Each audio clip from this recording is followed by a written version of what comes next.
നമസ്കാരം. ഈ ദിവസത്തെ വാർത്തകളുടെ സമഗ്ര ചിത്രവുമായി ലൈവ് അറ്റ് 6 ആരംഭിക്കുകയാണ്. ആദ്യം പ്രധാന വാർത്തകൾ നോക്കാം. മാസപ്പടി കേസിൽ CMRL MD ശശിധരൻ കർത്ത ഇഡിക്ക് മുന്നിൽ ആലുവയിലെ വീട്ടിലെത്തി ചോദ്യം ചെയ്യുന്നു. ഇഡി ആവശ്യപ്പെട്ട രേഖകൾ നൽകി CMRL. മുഖ്യമന്ത്രിയുടെ മകളെ ചോദ്യം ചെയ്താലും ഒന്നും സംഭവിക്കില്ലെന്ന് MV ഗോവിന്ദൻ.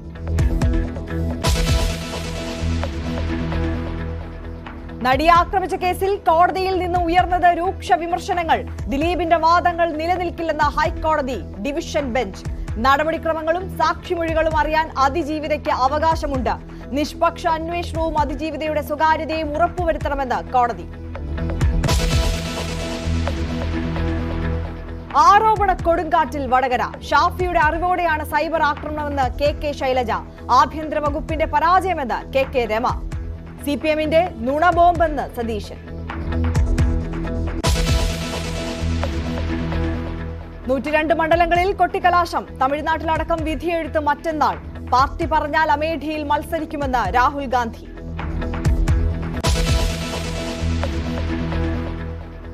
അയോധ്യയിൽ പ്രാൺ പ്രതിഷ്ഠയ്ക്ക് ശേഷം ആദ്യ രാമനവമി ആഘോഷം. സൂര്യതിലക് ചടങ്ങുകൾ ദർശിച്ച് പ്രധാനമന്ത്രി.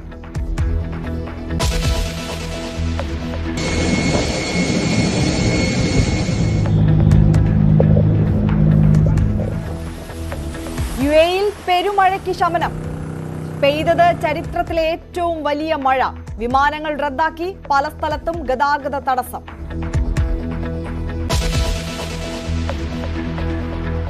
തൃശൂർ പൂരം പ്രതിസന്ധി ഒഴിയുന്നു. ഫിറ്റ്നസ് സർട്ടിഫിക്കറ്റ് ഉള്ള ആനകളെ വീണ്ടും പരിശോധിക്കണമെന്ന സർക്കുലർ വനം വകുപ്പ് പിൻവലിക്കും. ദേവസ്വങ്ങളുടെ എതിർപ്പ് ന്യായമെന്ന് മന്ത്രി K രാജൻ. വിശദമായി കടക്കുകയാണ്. മാസപ്പടി കേസിൽ CMRL MD ശശിധരൻ കർത്തയെ ഇഡി ചോദ്യം ചെയ്യുന്നു. ആലുവയിലെ വീട്ടിലെത്തിയാണ് ചോദ്യം ചെയ്യൽ. CMRL chief finance officer KS Suresh Kumar ED ഓഫീസിലെത്തി രേഖകൾ കൈമാറി. വിവരങ്ങളുമായി ഡാനി പോൾ ചേരുകയാണ്. ഡാനി, സമഗ്രമായ വിവരങ്ങൾ എങ്ങനെയാണ്? മാസപ്പടി കേസിൽ ഇഡിയുടെ അന്വേഷണം വേഗത്തിലാക്കുന്നു എന്നതിന്റെ വ്യക്തമായ സൂചനകൾ തന്നെയാണ് MDയായ ശശിധരൻ കർത്തയുടെ ചോദ്യം ചെയ്യലിലൂടെ ബോധ്യമാകുന്നത്. ശശിധരൻ കർത്ത 2 ദിവസം ഹാജരാകാനായിട്ട് 2 തവണയായിട്ട് ഇഡി സമൻസ് അയച്ചിരുന്നു. തിങ്കളാഴ്ചയും ചൊവ്വാഴ്ചയും ഹാജരാകണമെന്ന് ആവശ്യപ്പെട്ടുകൊണ്ട് സമൻസ് അയച്ചിരുന്നു. പക്ഷേ ആരോഗ്യപരമായ കാരണങ്ങൾ ചൂണ്ടിക്കാണിച്ചുകൊണ്ട് അദ്ദേഹത്തിന് ഹാജരാകാൻ കഴിയില്ല എന്ന് വ്യക്തമാക്കിയിരുന്നു. എന്നാൽ അതേസമയം തന്നെ ഇഡി അന്വേഷണം മുന്നോട്ട് കൊണ്ടുപോകുന്നു. ഈ 2 ദിവസങ്ങളിലും CMRLലെ പ്രധാനപ്പെട്ട ഉദ്യോഗസ്ഥരെ തന്നെയാണ് ഇഡി ചോദ്യം ചെയ്യാൻ വിളിച്ചു വരുത്തിയത്. CFO K സുരേഷ് കുമാറിനെയും അതോടൊപ്പം തന്നെ മറ്റ് ഉദ്യോഗസ്ഥരെയും ഇവിടേക്ക് വിളിച്ചു വരുത്തുകയുണ്ടായി. ഇവരുടെ ചോദ്യം ചെയ്യൽ 24 മണിക്കൂറോളം പിന്നിടുകയും ചെയ്തിരുന്നു. ഇത് വലിയ രീതിയിൽ ഹൈക്കോടതിയിലടക്കം ചോദ്യം ചെയ്യപ്പെടുന്ന രീതിയിലേക്ക് CMRL ഉദ്യോഗസ്ഥർ ഉപഹർജിയുമായിട്ട് ചെന്നിരുന്നു. കാരണം വനിതാ ഉദ്യോഗസ്ഥരെ അടക്കം രാത്രിയും ചോദ്യം ചെയ്യുന്ന ഒരു സ്ഥിതി ഉണ്ടായിരുന്നു. ഇതെല്ലാം തന്നെ ചോദ്യം ചെയ്തുകൊണ്ടാണ് CMRL കോടതിയിലേക്ക് പോയത്. തൊട്ടടുത്ത ദിവസം തന്നെയും വീണ്ടും CMRL ഉദ്യോഗസ്ഥരെ തന്നെ വീണ്ടും ചോദ്യം ചെയ്യാൻ വിളിപ്പിച്ചിരുന്നു. Senior general manager K Suresh Kumar അടക്കം അതോടൊപ്പം തന്നെ മുൻ ക്യാഷറായ വാസുദേവനടക്കം ചോദ്യം ചെയ്യാൻ വിളിപ്പിച്ചിരുന്നു. ഇവരോട് തുടർച്ചയായി അടുത്ത ദിവസം തന്നെ ഇന്നും ഹാജരാകാൻ ആവശ്യപ്പെട്ടിരുന്നെങ്കിലും ഇന്ന് അവർ ഹാജരായിരുന്നില്ല. പക്ഷേ വളരെ അതിനാടകീയമായി തന്നെയാണ് ഇഡി ഉദ്യോഗസ്ഥർ ആലുവയിലെ കർത്തയുടെ വീട്ടിലേക്ക് എത്തുകയും ഇവിടെ 2 സംഘങ്ങളായി എത്തുകയും ഇവിടെ ചോദ്യം ചെയ്യൽ ഉണ്ടാകുകയും ചെയ്തത്. അദ്ദേഹം ആരോഗ്യപരമായ കാരണങ്ങൾ ചൂണ്ടിക്കാണിച്ചുകൊണ്ട് ചോദ്യം ചെയ്യൽ ഹാജരാകാൻ കഴിയില്ല. എന്നാൽ അതേസമയം തന്നെ ഇവർക്ക് ആവശ്യപ്പെടുന്ന വിവരങ്ങൾ രേഖാമൂലം നൽകിയാൽ അത് തിരിച്ച് നൽകാൻ കഴിയും, ഉത്തരങ്ങളായിട്ട് തിരിച്ചു നൽകാൻ കഴിയുമെന്നത് അടക്കമുള്ള ഒരു അപേക്ഷ കോടതിയുടെ പരിഗണനയിലുണ്ട്. അത് വെള്ളിയാഴ്ചയാണ് പരിഗണിക്കുന്നത്. അപ്പോൾ അതിനു മുൻപായിട്ട് തന്നെ ഇദ്ദേഹത്തെ നേരിട്ട് കണ്ട് ചോദ്യം ചെയ്യാനുള്ളൊരു അവസരം നഷ്ടപ്പെടാതിരിക്കുകയാണ് ഇഡി യഥാർത്ഥത്തിൽ ചെയ്തത്. ആ ഒരു അവസരം തന്നെയാണ് കൃത്യമായി ഉപയോഗപ്പെടുത്തുകയും ചെയ്തത്. എന്തായാലും ഇവിടെ നടത്തിയ പരിശോധനകളിൽ നിന്നുകൊണ്ട് ഇഡി ചില രേഖകൾ അവർ പക്കലേക്ക് എടുത്തിട്ടുണ്ട്. അതിന്റെ വസ്തുതാപരമായ പരിശോധനകൾ അടക്കം ഈ ദിവസങ്ങളിൽ നടക്കും. ഇതിനുശേഷമായിരിക്കും അന്വേഷണം എക്സാലോജിക്കിലേക്ക് നീളുന്ന കാര്യത്തിൽ അടക്കം തീരുമാനമുണ്ടാകുക. ആ പരിശോധനകൾക്ക് ശേഷമായിരിക്കും മുഖ്യമന്ത്രിയുടെ മകൾ വീണ വിജയൻ അടക്കം ഇനി ഇത് നൽകണമോ, അതായത് കൃത്യമായ രീതിയിൽ അവർക്ക് നോട്ടീസ് നൽകണമോ എന്നതടക്കമുള്ള കാര്യങ്ങളിൽ തീരുമാനമുണ്ടാകുക. എന്തായാലും ഈ ദിവസങ്ങളിലടക്കമുള്ള പരിശോധനകൾ ഈ കേസിന്റെ മുന്നോട്ടുള്ള നാൾവഴികളിൽ അതീവ നിർണായകമായിരിക്കുമെന്ന കാര്യത്തിൽ യാതൊരുവിധ സംശയവുമില്ല. എന്തായാലും ഈ കേസ് മാസപ്പടി വിവാദത്തിൽ ഇഡിയുടെ അന്വേഷണം അതിശക്തമായിട്ട് തന്നെ മുന്നോട്ട് പോവുകയാണ്. യെസ്, അതാണ് സാഹചര്യം. വളരെ തിടുക്കത്തിലുള്ള നീക്കത്തിലേക്ക് ED കടക്കുകയാണ്. ഡാനി പോളാണ് വിശദാംശങ്ങൾ നൽകിയത്. എക്സാലോജിക് വിഷയം പാർട്ടി ചർച്ച ചെയ്യേണ്ടതില്ലെന്ന് MV ഗോവിന്ദൻ. മുഖ്യമന്ത്രിയുടെ മകളെ ED ചോദ്യം ചെയ്താലും തെരഞ്ഞെടുപ്പിൽ ഒന്നും സംഭവിക്കില്ല. പിണറായിയെ കടന്നാക്രമിക്കാനുള്ള ശ്രമമാണ് അതിന് പിന്നിൽ. ED ഗുണ്ടാപ്പണിയാണ് എടുക്കുന്നതെന്നും MV ഗോവിന്ദൻ വിമർശിച്ചു. ആയിക്കോട്ടെ, അതൊന്നും നമ്മൾ അന്വേഷിക്കേണ്ട ചർച്ച ചെയ്യേണ്ട കാര്യമൊന്നുമില്ല. ഇടതുപക്ഷ ജനാധിപത്യ മുന്നണിക്ക് ചർച്ച ചെയ്യേണ്ട കാര്യമുള്ളത് അതല്ല. കമ്പനികൾ തമ്മിലുള്ള തർക്കമോ പ്രശ്നമോ എന്തൊക്കെയാണോ അതൊക്കെ അവർ തീരുമാനിക്കട്ടെ. ഞങ്ങൾക്കതിൽ അന്നൊന്നുമില്ല, ഇന്നും തർക്കമില്ല.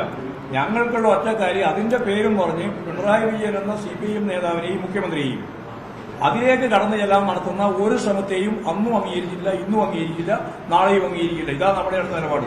അല്ലാണ്ട് കമ്പനികൾ നടത്തിയുള്ള കാര്യങ്ങൾ സംബന്ധിച്ച് ഞങ്ങൾ എന്തിനാണ് ചർച്ച ചെയ്യേണ്ട കാര്യം? അതിന് ചർച്ചയില്ല.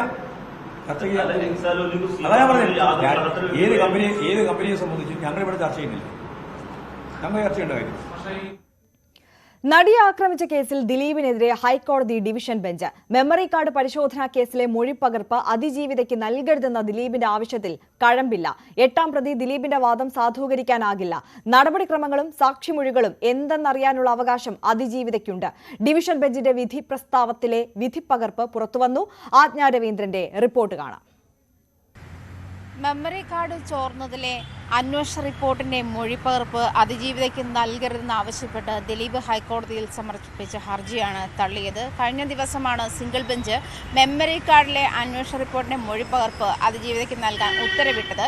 ഈ സിംഗിൾ ബെഞ്ചിന്റെ ഉത്തരവിനെ ചോദ്യം ചെയ്തായിരുന്നു ദിലീപിന്റെ ഹർജി. എന്നാൽ സിംഗിൾ ബെഞ്ചിന്റെ ഉത്തരവിൽ പ്രത്യേകിച്ച് അപാകതകളൊന്നുമില്ലെന്നും ഇതിൽ ഇടപെടേണ്ട ആവശ്യമില്ലെന്നുമാണ് ഡിവിഷൻ ബെഞ്ചിന്റെ നിലപാട്. അതേസമയം അതിജീവിതയ്ക്ക് ഈ കേസിലെ നടപടിക്രമങ്ങളും മൊഴിപ്പകർപ്പും ലഭിക്കാനുള്ള എല്ലാ അർഹതയും ഉണ്ടെന്നും കോടതി ചൂണ്ടിക്കാട്ടി. മറ്റൊരു കാര്യം കൂടി കോടതി പറഞ്ഞത്, ഇത് കേസിന്റെ നടപടിക്രമങ്ങൾ പുനരാരംഭിക്കാനുള്ള വിധിയല്ല സിംഗിൾ ബെഞ്ചിന്റേത്. അതേസമയം നടപടിയിൽ കൃത്യമായ വ്യക്തതയുണ്ടാവുകയും അന്വേഷണം നിഷ്പക്ഷമായിരിക്കുകയും അതിജീവിതയുടെ സ്വകാര്യതയെ മാനിക്കുകയും വേണമെന്നും കോടതി ബോധ്യപ്പെടുത്തി. ഈ കാരണങ്ങൾ ചൂണ്ടിക്കാട്ടി തന്നെയാണ് ദിലീപിന്റെ ഹർജി തള്ളിയത്. ദിലീപ് കേസിൽ 8ാമത്തെ പ്രതിയാണ്. ഇതേ സാധുത നിലനിർത്തിക്കൊണ്ട് തന്നെ ദിലീപിന് ഈ ഹർജിയെ അല്ലെങ്കിൽ സിംഗിൾ ബെഞ്ചിന്റെ ഉത്തരവിനെ ചോദ്യം ചെയ്യാനുള്ള അവകാശം ദിലീപിനില്ല എന്നും കോടതി ഈ അവസരത്തിൽ ചൂണ്ടിക്കാട്ടിയിട്ടുണ്ട്. ആജ്ഞ രവീന്ദ്രന്റെ റിപ്പോർട്ടാണ് കണ്ടത്. ഇനി കൂടുതൽ തെരഞ്ഞെടുപ്പ് വാർത്തകൾ കാണാം.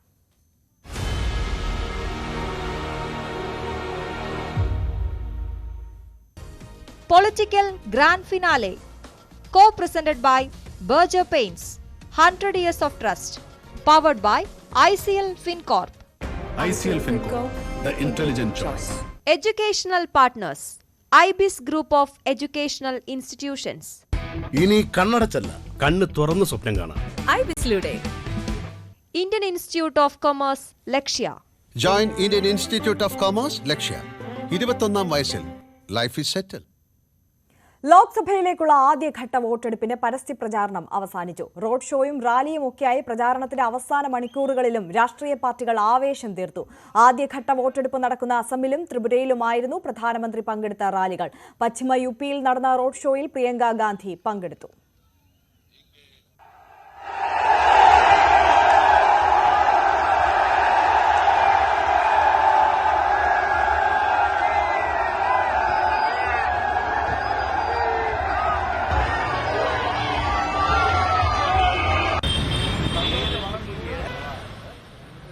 സുവി വിശ്വനാഥൻ വിവരങ്ങളുമായി ചേരുകയാണ്. സുവി, അത്തരത്തിൽ ആവേശകരമായ 1ാം ഘട്ട പ്രചാരണം അവസാനിച്ചിരിക്കുന്നു. മറ്റന്നാൾ 17 സംസ്ഥാനങ്ങളിലെ 4 കേന്ദ്രഭരണ പ്രദേശങ്ങളിലെ മണ്ഡലങ്ങൾ തെരഞ്ഞെടുപ്പിലേക്ക് വിധി എഴുതാൻ വേണ്ടി പോവുകയാണ്. പ്രമുഖർ മാറ്റുരയ്ക്കുന്ന ആദ്യഘട്ട പോരാട്ടം എന്നുള്ള പ്രത്യേകത കൂടിയുണ്ട്. എങ്ങനെയാണ് വിശദാംശങ്ങൾ? ആദ്യ ലോക്സഭാ തെരഞ്ഞെടുപ്പിന്റെ ആദ്യ വോട്ടെടുപ്പ് നടക്കുന്ന മണ്ഡലങ്ങളിൽ പരസ്യപ്രചാരണം അവസാനിച്ചിരിക്കുകയാണ്. അവസാന നിമിഷവും വീറും വാശിയും നിറഞ്ഞതായിരുന്നു പ്രചാരണം. പ്രധാനമന്ത്രിയും രാഹുൽ ഗാന്ധിയും നേർക്കുനേർ വാക്പോര് ഇന്നും തുടരുന്നതാണ് നമ്മൾ കണ്ടത്. 1ാം ഘട്ടം തെരഞ്ഞെടുപ്പ് നടക്കുന്ന സംസ്ഥാനങ്ങളായ അസം, ത്രിപുര എന്നിവിടങ്ങളിലായിരുന്നു പ്രധാനമന്ത്രി പര്യടനം നടത്തിയിരുന്നത്. ത്രിപുരയിൽ CPM-നെയും കോൺഗ്രസിനെയും കടന്നാക്രമിച്ചുകൊണ്ടായിരുന്നു മോദിയുടെ വാക്കുകൾ. CPM ത്രിപുരയെ അഴിമതിയുടെ ഹബ്ബാക്കി മാറ്റി മാറ്റിയിരിക്കുന്നു എന്നായിരുന്നു അദ്ദേഹത്തിന്റെ ഒരു വിമർശനം. രാമക്ഷേത്രം യാഥാർത്ഥ്യമാക്കിയതും പ്രധാനമന്ത്രി പ്രസംഗത്തിൽ പരാമർശിച്ചിട്ടുണ്ട്. അസമിൽ നൽബാരിയിലെ റാലിയിൽ അഭിസംബോധന ചെയ്ത മോദി വടക്ക് കിഴക്കൻ സംസ്ഥാനങ്ങളെ അവസരങ്ങൾക്ക് വാതിൽ തുറന്നത് BJP സർക്കാരാണ് എന്ന് മോദി പറയുകയും ചെയ്തു. ഇവിടെ പരമ്പരാഗത സംഗീത ഉപകരണത്തിൽ താളമിട്ടുകൊണ്ടായിരുന്നു മോദിയുടെ പ്രസംഗം ഉണ്ടായത്. അസമിലെ 5 ത്രിപുരയിലെ 1 മണ്ഡലത്തിലുമാണ് ആദ്യഘട്ടത്തിൽ തെരഞ്ഞെടുപ്പ് നടക്കുന്നത്. രാഹുൽ ഗാന്ധിയും അഖിലേഷ് യാദവും ഗാസിയാബാദിൽ സംയുക്ത വാർത്താ സമ്മേളനം നടത്തി. അഴിമതിയുടെ ചാമ്പ്യനാണ് മോദി എന്ന് രാഹുൽ ഗാന്ധി പറഞ്ഞു. BJP 150 സീറ്റ് തികക്കില്ല എന്ന ഒരു വിമർശനവും രാഹുൽ ഗാന്ധിയുടെ ഭാഗത്തുനിന്ന് ഉണ്ടായിരുന്നു. ഉത്തർപ്രദേശിലെ സഹറൻപൂരിൽ പ്രിയങ്ക പങ്കെടുത്ത റോഡ് ഷോ പശ്ചിമ UP കോൺഗ്രസ് മത്സരിക്കുന്ന സീറ്റാണ്. ഇവിടെ ആദ്യഘട്ടത്തിലാണ് വോട്ടെടുപ്പ്. എവിടെയാണ് കൊട്ടിക്കലാശത്തിൽ പ്രിയങ്ക ഗാന്ധി പങ്കെടുത്തിരിക്കുന്നത്. ഏതായാലും തമിഴ്നാട്ടിലെ മുഴുവൻ സീറ്റിലും ആദ്യഘട്ടത്തിൽ വോട്ടെടുപ്പ് നടക്കുകയാണ്. തമിഴ്നാട്ടിലെ ആദ്യഘട്ടത്തിൽ വോട്ടെടുപ്പ് നടക്കുന്നു എന്നതിനാൽ BJPയുടെയും മോദിയുടെയും പ്രധാനപ്പെട്ട ശ്രദ്ധ ദക്ഷിണേന്ത്യയിലായിരുന്നു. ദക്ഷിണേന്ത്യയിൽ നിന്ന് ഏറ്റവും കൂടുതൽ സീറ്റുകൾ തമിഴ്നാട്ടിൽ നിന്ന് ലഭിക്കും എന്നൊരു പ്രതീക്ഷയാണ് BJP വെച്ചു പുലർത്തുന്നത്. ഏതായാലും 1625 സ്ഥാനാർത്ഥികളാണ് ഇത്തവണ വിധി എഴുതുന്നത്. പ്രധാനപ്പെട്ട നേതാക്കളെല്ലാം തന്നെ ഈ ആദ്യഘട്ടത്തിൽ തെരഞ്ഞെടുപ്പ് നേരിടുന്നു എന്നൊരു പ്രത്യേകത കൂടിയുണ്ട്. നിതിൻ ഗഡ്കരി മത്സരിക്കുന്ന നാഗ്പൂർ ആദ്യഘട്ടത്തിലാണ് വിധി എഴുതുന്നത്. മധ്യപ്രദേശിലെ ചിന്ദ്വാരയിൽ നിന്ന് കമൽനാഥിന്റെ മകൻ നാഗുൽനാഥ് ജനവിധി തേടും. തമിഴ്നാട് BJP അധ്യക്ഷൻ K. അണ്ണാമലൈ കോയമ്പത്തൂരിൽ നിന്നും, തെലങ്കാനയിലെ മുൻ ഗവർണർ തമിഴിസൈ സൗന്ദരരാജൻ ചെന്നൈ സൗത്തിലും, DMK നേതാവ് കനിമൊഴി തൂത്തുക്കുടിയിലും ജനവിധി തേടും. ഏതായാലും 8 കേന്ദ്രമന്ത്രിമാരാണ് ആദ്യഘട്ടത്തിൽ ജനവിധി തേടുന്നത് എന്നൊരു പ്രത്യേകത കൂടി ആദ്യഘട്ടത്തിനുണ്ട്. പ്രത്യേകിച്ചും എടുത്തു പറയേണ്ട മറ്റൊരു കാര്യം, ഈ ആദ്യഘട്ട തെരഞ്ഞെടുപ്പിൽ ഒരു വലിയൊരു പോളിംഗ് പെർസെന്റേജ് രേഖപ്പെടുത്തുകയാണെങ്കിൽ ആ ഒരു ട്രെൻഡ് മറ്റ് ഘട്ടങ്ങളിലും ഉണ്ടാകാനുള്ള ഒരു സാധ്യതയുണ്ട് എന്നാണ് കരുതുന്നത്. ഏതായാലും UP, പശ്ചിമ ബംഗാൾ ഉൾപ്പെടെയുള്ള സംസ്ഥാനങ്ങളിലും അങ്ങളിലും തെരഞ്ഞെടുപ്പ് നടക്കുന്നു എന്നൊരു പ്രത്യേകതയുണ്ട്. ഏതായാലും ആവേശകരമായിരുന്നു അവസാന ദിവസവും. വലിയ തോതിലുള്ള ആരോപണ പ്രത്യാരോപണങ്ങൾ നിറഞ്ഞു തന്നെയാണ് അവസാന ദിവസവും പരസ്യപ്രചാരണം ഇപ്പോൾ അവസാനിച്ചിരിക്കുന്നത്. ആര്യ. ശരി, സുവി വിശ്വനാഥനാണ് വിവരങ്ങൾ നൽകിയത്. പാർട്ടി ആവശ്യപ്പെട്ടാൽ അമേഠിയിൽ മത്സരിക്കുമെന്ന് രാഹുൽ ഗാന്ധി. കോൺഗ്രസിൽ തെരഞ്ഞെടുപ്പ് സമിതിയാണ് കാര്യങ്ങൾ തീരുമാനിക്കുക. BJP സ്പോൺസർ ചെയ്ത ചോദ്യമാണിതെന്നും രാഹുൽ ഗാന്ധി പറഞ്ഞു. अमेठी की बात कांग्रेस का डिसीजन है. जो भी मुझे ऑर्डर मिलेगा मैं वो करूंगा. CEC मीटिंग हमारी पार्टी में CEC मीटिंग्स में ये डिसीजन लिए जाते हैं. बट पहला BJP का question, good question, thank you. സംസ്ഥാനത്തെ തെരഞ്ഞെടുപ്പ് ചൂടിലേക്ക് എത്തുകയാണെങ്കിൽ തെരഞ്ഞെടുപ്പ് പ്രചാരണം അവസാന ലാപ്പിൽ എത്തി നിൽക്കുമ്പോൾ വടകരയിലെ LDF സ്ഥാനാർത്ഥി KK ശൈലജയ്ക്കെതിരായ സൈബർ ആക്രമണം ആയുധമാക്കുകയാണ് CPM. അപകീർത്തി പരാമർശത്തിൽ പ്രതികരണവുമായി പ്രധാന നേതാക്കൾ രംഗത്തെത്തി. UDF സ്ഥാനാർത്ഥി ഷാഫി പറമ്പിലിനെതിരെ ആഞ്ഞടിച്ച് KK ശൈലജ രംഗത്ത് വന്നു. തനിക്കെതിരായ നുണപ്രചാരണം ഷാഫി നിരുത്സാഹപ്പെടുത്തിയില്ലെന്ന് KK ശൈലജ ആരോപിച്ചു. വടകരയിലെ LDF സ്ഥാനാർത്ഥി KK ശൈലജ ടീച്ചർക്കെതിരെ നടക്കുന്നത് അശ്ലീല പ്രചാരണമാണെന്ന് CPM സംസ്ഥാന സെക്രട്ടറി MV ഗോവിന്ദൻ പ്രതികരിച്ചു. ഇതിനെതിരെ വനിതാ MLA മാരായ KK രമയെയും ഉമാ തോമസിനെയും കളത്തിലിറക്കിയായിരുന്നു UDFന്റെ പ്രതിരോധം. സൈബർ ആക്രമണം ഷാഫി പറമ്പിലിന്റെ നേതൃത്വത്തിലാണെന്ന ആരോപണം നിഷേധിച്ച KK രമ ആക്രമണം തടയാത്തത് ആഭ്യന്തര വകുപ്പിന് പരാജയമാണെന്നും പറഞ്ഞു. ബോംബ് രാഷ്ട്രീയം തകർന്നപ്പോൾ പുതിയ നുണ ബോംബുമായാണ് CPMഉം സ്ഥാനാർത്ഥിയും എത്തിയിരിക്കുന്നതെന്നായിരുന്നു പ്രതിപക്ഷ നേതാവ് VD സതീശന്റെ പ്രതികരണം. KK ശൈലജയെക്കുറിച്ചുള്ള മോശം പരാമർശം അംഗീകരിക്കുന്നില്ലെന്ന് രമേശ് ചെന്നിത്തല പ്രതികരിച്ചു. ഇമാതിരി കാര്യങ്ങൾ മനസ്സിലാക്കിക്കൊണ്ട് അത് കൊടുക്കുന്നവരെ തിരിച്ചറിയാൻ ഇപ്പം തന്നെ തിരിച്ചറിയാൻ കഴിഞ്ഞില്ലെങ്കിൽ നാളെ ഖേദിക്കേണ്ടി വരും. കാരണം ഓരോ സ്ഥാനത്തൊക്കെ ഇരിക്കുമ്പം അതിൻ്റെതായിട്ടുള്ള ഒരു ഡിഗ്നിറ്റി നമ്മൾ കാണിക്കുമല്ലോ. അതുകൊണ്ട് ഈ മണ്ഡലത്തിലെ ജനങ്ങളോട് പറയുന്നത് ഇത്തരത്തിലുള്ള അതിക്രമങ്ങൾ നിങ്ങൾ തിരിച്ചറിയണം. ഇത്തരത്തിലുള്ള വ്യക്തിഹത്യ എല്ലാവരും മനസ്സിലാക്കണമെന്നാണ്. ഈ സ്ഥാനാർത്ഥിയുടെ പേരിൽ തന്നെ UDF സ്ഥാനാർത്ഥിയുടെ പേരിൽ തന്നെ നൽകാൻ അതിനെന്തെങ്കിലും കാരണമുണ്ടോ? അല്ല, അത്തരം പേര് വെച്ചിട്ടാണ് ചിലത് കൊടുത്തിട്ടുള്ളത്. അതല്ലെങ്കിൽ അത് അവസാനിപ്പിക്കാനുള്ള നടപടി അവരെടുക്കട്ടെ. ഷാഫി ഇത് അറിയുന്നുണ്ടെന്ന് തന്നെയാണ് ടീച്ചർ കരുതുന്നത്. ഞാൻ അങ്ങനെയാണ് കരുതുന്നത്. കാരണം ആദ്യം ഞാനത് അങ്ങനെ കരുതിയില്ല. ഞാൻ വിചാരിച്ച ആരെങ്കിലും ഇങ്ങനെയുള്ള ചെറുപ്പക്കാരും കൊടുത്തത്. പക്ഷേ തുടർച്ചയായിട്ട് ഒരു ഫാക്ടറിയിൽ നിന്ന് ഉൽപ്പാദിപ്പിച്ച് വരുന്നത് പോലെ ഇങ്ങനെ ഉൽപ്പാദിപ്പിച്ച് വരികയാണ്. അപ്പോൾ അത് വ്യക്തതയുണ്ട് അതിനകത്ത്. അതിനെ നിരുത്സാഹപ്പെടുത്തിയല്ല, അതിനെ പ്രോത്സാഹിപ്പിക്കുകയാണെന്നുള്ളത്. ഷാഫിയിൽ നിന്ന് ടീച്ചർ പ്രതീക്ഷിച്ചില്ല? അങ്ങനെയില്ല, പ്രതീക്ഷിക്കാതൊന്നുമില്ല. പക്ഷേ ഒരു സ്ഥാനാർത്ഥി എന്നുള്ള നിലക്ക് അതിൻ്റെ ഒരു ഡിഗ്നിറ്റി കാണിക്കുമെന്ന് ഞാൻ വിചാരിച്ചിരുന്നു. അതിൽ ജനങ്ങൾക്കറിയാം ഞാനൊരു ബോംബ് രാഷ്ട്രീയം പിന്നിൽ നിൽക്കുന്ന ആളല്ല. ഞാൻ അതിനെക്കുറിച്ചൊന്നും വ്യക്തമായിട്ട് എന്താ അഭിപ്രായം എന്ന് പറഞ്ഞിട്ടുണ്ട്. അപ്പോൾ അതുമാത്രമല്ല ഒരുപാട് കാര്യങ്ങൾ തെറ്റായിട്ട് ചില പ്രത്യേക സംഭവങ്ങൾ എടുത്തിട്ട് അതിനകത്ത് എൻ്റെ വർത്തമാനം പകുതി വെട്ടിക്കളഞ്ഞ് പകുതി കൊടുക്കുക, ഇതൊക്കെയാണ് കുറേ ഉണ്ട്. ഞാനതെല്ലാം ഇപ്പോൾ ഇവിടെ പറയുന്നില്ല. അതെല്ലാം വെച്ചുകൊണ്ട് തന്നെ പരാതി കൊടുത്തിട്ടുണ്ട്.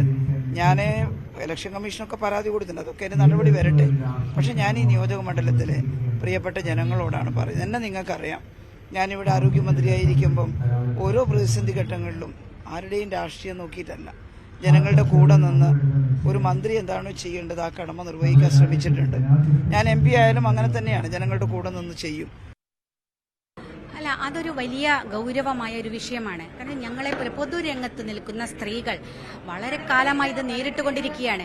ഇതിനെതിരെ പരാതി കൊടുക്കുമ്പോൾ ഒരാളുടെ പേരും നടപടിയെടുക്കുന്നില്ല എന്നുള്ളതാണ് ഇത് കൂടുതൽ വർദ്ധിച്ചു വരുന്നതിന്റെ കാരണം. ഇപ്പോൾ ഇവിടെ LDF സ്ഥാനാർത്ഥി അവസാനം പത്രസമ്മേളനം നടത്തി പറയേണ്ട ഒരു ഗതികേടിലേക്ക് എത്തിയത് അവർ അവരുടെ പരാതിയിൽ തന്നെ പറയുന്നു. ഇതിന്റെ പരാതി ആഭ്യന്തര വകുപ്പിനെ പോലീസിന് കൈമാറിയിട്ട് നടപടിയെടുക്കാൻ സാധിച്ചിട്ടില്ല എന്നുള്ള അവർ തന്നെ പറയുന്നു. അപ്പൊ പരാജയം ആരുടേതാണ്? പരാജയം ഇവിടുത്തെ ആഭ്യന്തര വകുപ്പിന്റേതാണ്. പിണറായി വിജയൻ നേതൃത്വം കൊടുക്കുന്ന ഭരിക്കുന്ന വകുപ്പിന്റെ നേതൃത്വത്തിലുള്ള പരാജയമാണ് അത് സൂചിപ്പിക്കുന്നത്. പോലീസ് എടുക്കേണ്ട ആക്ഷൻ എന്താ എടുക്കാത്തത്? ഞങ്ങളൊക്കെ പരാതികൾ കൊടുക്കല്ലാതെ മറ്റെന്താണ് ചെയ്യേണ്ടത് എന്നുള്ളതാണ്. അതിലപ്പുറത്തേക്ക് പോകാൻ സാധിക്കുന്നില്ലല്ലോ. അപ്പോൾ അതിന്റെ തികഞ്ഞ ഉത്തരവാദിത്തം ഇവിടെ പോലീസിനാണുള്ളത്. ആരാണ് ചെയ്തത്? നടപടിയെടുക്കണം. ഞങ്ങൾക്ക് ആവശ്യം അതാണ്. ഷാഫി പറമ്പിൽ വളരെ കൃത്യമായി പറഞ്ഞിട്ടുണ്ട്, ഞാൻ ഒരു കാരണവശാലും ഇതിനെ ന്യായീകരിക്കില്ല, ഇതിനൊപ്പം നിൽക്കില്ല, ആരായാലും തള്ളിപ്പറയുമെന്ന നിലപാടാണ് ഞങ്ങൾ എല്ലാവരും എടുത്തത്. ആ നിലപാടാണ് ഇപ്പോഴും ഉള്ളത്. പക്ഷേ അതേപോലെ അപ്പുറത്ത് നടത്തിയ ആളുകൾക്കെതിരെയും കൂടി നടപടിയെടുക്കാനും കൂടി തയ്യാറാകണം. ഇതിന് മാത്രമല്ല, ഒരുപാട് കേസുകളുണ്ട്, അതിനൊക്കെ എതിരെ നടപടിയെടുക്കാനും കൂടി തയ്യാറാകണം എന്നതാണ്. ഇത് അവസാനിപ്പിക്കണം. ഞങ്ങൾക്ക് ആവശ്യം അതേ ഉള്ളൂ. സ്ത്രീകൾ, പൊതുരംഗത്ത് നിൽക്കുന്ന സ്ത്രീകൾ ഇനി ഇതുപോലെ അധിക്ഷേപം നേരിടരുത്. CPM-ന്റെ ഏത് നേതാവിനെതിരെയും വന്നപ്പോൾ ഞാൻ നിലപാടെടുത്തിട്ടുണ്ട്, ഞാൻ പോസ്റ്റ് ഇട്ടിട്ടുണ്ട്, തള്ളി പറഞ്ഞിട്ടുണ്ട്. അതേ നിലപാടെടുക്കാൻ ഇവർക്ക് ധൈര്യമുണ്ടോ? ഇവർ ചെയ്യുമോ? നേതൃത്വത്തിന്റെ ഭാഗത്തുനിന്ന് കൂടി ഇങ്ങനെ വരുമ്പോഴാണ് അതിന്റെ പ്രശ്നം. ഇന്നലെ P. ജയരാജന്റെ ഫേസ്ബുക്ക് പോസ്റ്റ്, വെണ്ണപ്പാളികളുടെ സ്വീകരണമേറ്റും മയങ്ങി നോമിനേഷൻ കൊടുത്തു എന്ന് പറയുന്ന അശ്ലീലത, അത് വരുന്നത് സാധാരണക്കാരനല്ല, അതൊരു CPM-ന്റെ നേതാവിന്റെ ഭാഗത്തു നിന്നാണ്. അതിനെ തള്ളി പറയുമോ LDF-ന്റെ സ്ഥാനാർത്ഥി? പറഞ്ഞിട്ടില്ല, അതിനെ ന്യായീകരിച്ചു. അതിനെതിരെ നടപടിയെടുക്കണം പോലീസ്. ഞങ്ങൾ അതിനെ പരാതി കൊടുക്കാൻ വേണ്ടി പോവുകയാണ്. ഇവിടുത്തെ സ്ത്രീകളെ അധിക്ഷേപിച്ചതാണ്. സമൂഹത്തിലെ മുൻനിരയിലേക്ക് കടക്കുന്ന എല്ലാ സ്ത്രീകളും അനുഭവിക്കുന്ന ബുദ്ധിമുട്ടാണ്. അത് ഏത് മേഖലയിലാണെങ്കിലും ഏതാണ്ട് ഒരു സമാനമായ രീതിയിൽ തന്നെയാണ് ആക്രമണങ്ങൾ നടന്നുകൊണ്ടിരിക്കുന്നത്. ആരും മുന്നോട്ട് വരാൻ താല്പര്യമില്ലാത്തതുപോലെ പലരും ഇതുപോലെ തന്നെ ഫാബ്രിക്കേറ്റ് ചെയ്ത് പല കാര്യങ്ങൾ പറയുന്നുണ്ട്. അതിനെതിരെ ഏറ്റവും നന്നായിട്ട് നടപടിയെടുക്കാൻ ഒരു പരാതി കൊടുത്തു കഴിഞ്ഞാൽ അതിന് നടപടിയെടുക്കുവാനായിട്ട് പോലീസ് സന്നദ്ധരാവുന്നില്ല എന്നുള്ളത് കൊണ്ടും, അതുപോലെ തന്നെ ഈ പോലീസ് വകുപ്പ് കൈകാര്യം ചെയ്യുന്ന വകുപ്പും ഇതിൽ നിഷ്ക്രിയരായിട്ട് പ്രവർത്തിക്കുന്നു എന്നുള്ളത് കൊണ്ടുമാണ് ഇത്തരം രീതിയിലുള്ള പ്രവർത്തനങ്ങൾ ആവർത്തിക്കപ്പെടുന്നുള്ളത് എന്നാണ് ഞാൻ വിശ്വസിക്കുന്നത്. ഇതൊക്കെ CPM-ന്റെ ഈ കുടിൽ വ്യവസായം പോലെ ബോംബുണ്ടാക്കി എതിരാളികളെ തകർക്കുന്ന ആ പഴയ നൂറ്റാണ്ട് സംസ്കാരത്തിൽ നിന്നും ആ പാർട്ടി പുറത്തു കടന്നിട്ടില്ല. അപ്പോൾ ഇങ്ങനെ ഒരു ഇത്തവണ ബോംബ് രാഷ്ട്രീയം ചർച്ച ചെയ്യപ്പെടുമ്പോൾ അവർക്ക് സഹിക്കാൻ കഴിയുന്നില്ല. അതിനുണ്ടാക്കുന്ന ഓരോ കഥകളായിട്ടാണ് എനിക്ക് തോന്നുന്നത്. ഏതായാലും അന്വേഷിക്കേണ്ടവരല്ലേ, വെറുതെ പരാതി എഴുതി കൊടുക്കേണ്ട, അവർ തന്നെ അന്വേഷിക്കേണ്ട, അവരെ ഗവൺമെൻറ് അല്ലേ. ഇതൊന്നും വടകരയിൽ ചിലവാവില്ല. ഞാൻ പറഞ്ഞു, എന്ത് വന്നാലും ടീച്ചറോടെ തോൽക്കും, അക്കാര്യത്തിൽ ഒരു സംശയവുമില്ല. ഞങ്ങൾ ഒരു സ്ത്രീകളെയും അല്ലെങ്കിൽ ഒരു എതിർ സ്ഥാനാർത്ഥിയെയും അപമാനിക്കുന്ന പ്രശ്നോദിക്കുന്നില്ല. ഞങ്ങളതിനെ പ്രോത്സാഹിപ്പിക്കില്ല. ഇതൊക്കെ CPM നിരന്തരമായി ചെയ്തുകൊണ്ടിരിക്കുന്ന കാര്യമാണ്. അപ്പോൾ വൈകാരികമായി തൊണ്ടയിടറിക്കൊണ്ട് പറഞ്ഞു എന്നൊക്കെ പറഞ്ഞ് വാർത്ത വരുത്തിയാണ്. ഇത് 20 ദിവസം മുമ്പ് നടന്ന കാര്യത്തിൽ പരാതി കൊടുത്തിട്ട് ഒരു നടപടി സ്വീകരിച്ചില്ലെങ്കിൽ മുഖ്യമന്ത്രിയോട് ചോദിക്കണം, നിങ്ങൾ എന്താ നടപടി എടുക്കാത്തതെന്ന്. ആരെങ്കിലും അങ്ങനെ ചെയ്തിട്ടുണ്ടെങ്കിൽ നടപടി എടുക്കുന്നതിൽ ഞങ്ങൾക്ക് യാതൊരു വിരോധമില്ല. പക്ഷെ അതോടൊപ്പം KK രമയെ ആസ്ഥാന വിധവ എന്ന് വിളിച്ച് അധിക്ഷേപിച്ചപ്പോ ഈ ശൈലജയൊന്നും ഉണ്ടായിരുന്നില്ല. കത്തിക്കാൻ വേണമെങ്കിൽ കൊണ്ടുവന്നാണെങ്കിൽ അത് സ്വയം കെട്ടുപോകുമെന്ന് മാത്രമേ പറയാവൂ. നിങ്ങൾ പറഞ്ഞിരിക്കുന്നത് ഈ അടിയിൽ കമന്റിട്ടവരെ പറ്റിയല്ല ഈ സ്ഥാനാർത്ഥി പറഞ്ഞത്. ഷാഫി പറമ്പിൽ നേരിട്ട് ചെയ്തെന്നാ പറഞ്ഞത്.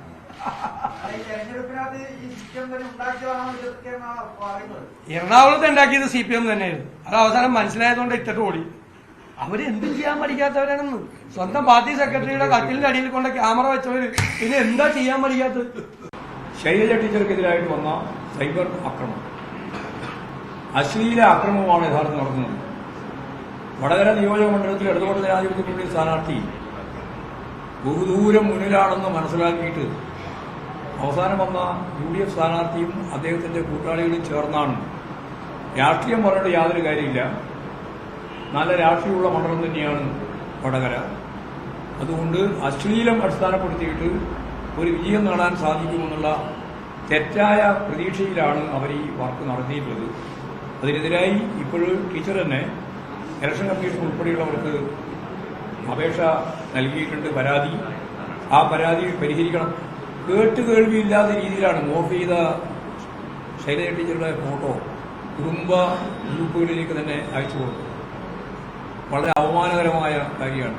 അപ്പോൾ അത് സംബന്ധിച്ചുള്ള കൃത്യമായ അന്വേഷണം നടത്തി ആവശ്യമായ നിലപാട് സ്വീകരിക്കണമെന്ന് തന്നെയാണ് ചൂണ്ടിക്കാണിക്കുന്നത്. അത് MM മണി പറഞ്ഞപ്പോഴും ഞങ്ങൾ അതിനെ എതിർത്തവരാണ്. MM മണി വളരെ മോശമായിട്ടാണ് പറഞ്ഞത്. അത് ഞങ്ങൾ നാട്ടുഭാഷയാണെന്ന് പറഞ്ഞില്ല. രാഹുൽ മാക്കൂട്ടം അത് പറഞ്ഞപ്പോൾ അതിനെ ഞാൻ ശക്തമായി എതിർത്ത ഒരാളാണ്. നമ്മൾ അങ്ങനെ പറയാൻ പാടില്ല. രാഷ്ട്രീയമുണ്ടാകും. നമ്മൾ ഉപയോഗിക്കുന്ന വാക്കുകളും പദപ്രയോഗങ്ങളും എല്ലാം വളരെ മാന്യമായി തന്നെ പറയാം. നമ്മൾ ജനങ്ങളുടെ മുമ്പിലാണ് ഇത് അവതരിപ്പിക്കുന്നത്. അത് ഏത് പാർട്ടിയിൽപ്പെട്ടവരാണെങ്കിലും അങ്ങനെ ചെയ്യാൻ പാടില്ല എന്നാണ് എൻ്റെ വ്യക്തമായ അഭിപ്രായം. ഇത് സർ ഒരു കണക്ട്, ഇത് വാക്കുകൾ മാത്രമല്ല, ഫോൺ ചിത്രങ്ങളിൽ ശൈല ടീച്ചറെ തല വെച്ചിട്ട് അത് പ്രചരിപ്പിക്കും. അത് ഇപ്പോഴെന്താ പറയുക, സോഷ്യൽ മീഡിയയിൽ കുറേ ആളുകൾ സോഷ്യൽ മീഡിയയെ നിയന്ത്രിക്കണമെന്നൊന്നും ഞാൻ പറയുന്നില്ല. സോഷ്യൽ മീഡിയയിൽ ഉൾപ്പെടെ ഞാൻ പറഞ്ഞു രാജ്മോഹൻ ഉണ്ണിത്താൻ്റെ സംഭവം, ഇതൊക്കെ വളരെ സോഷ്യൽ മീഡിയ വന്നതോടുകൂടിയാണ് ഇത്തരത്തിൽ ആർക്കും എന്തും ചെയ്യാവുന്ന നിലപാടുണ്ടാകുന്നത് ശരിയല്ല. കെ ശൈലജയ്ക്കെതിരായ സൈബർ ആക്രമണത്തിൽ പ്രതികരിക്കുകയായിരുന്നു നേതാക്കൾ. തിരികെ എത്താം ഇടവേളയ്ക്ക് ശേഷം.